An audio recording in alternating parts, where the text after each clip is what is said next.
ए शीत काଳରେ बरसा पाग खंदा साले देख उपमा जोग ओहो हो सकाळु सकाळु काणे इन्दी कौच देखौच हे।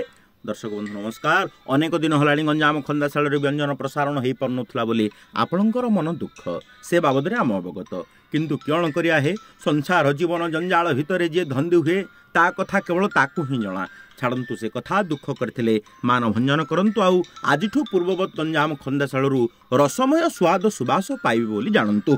गंजाम खंदाशाल आज बढ़िया गुआ घी तैयारी होती सरसा उपमाटे चढ़ुआर मध्यांचल अच्छी ए शीत काल वर्षा पागरे इंदी उपमाटा कि नाग्य जे उपमांकर गोटे पार्श्व आलू पियाज टमाटोर नंघा तरकाटे आपर पार्श्व तरल सरल चटनीटे आहिरु टिके को ताहिरु टिके एवं उपमा टिके बाजीगले तमे थ मु आउची होगे बासनाटा जाउची ना।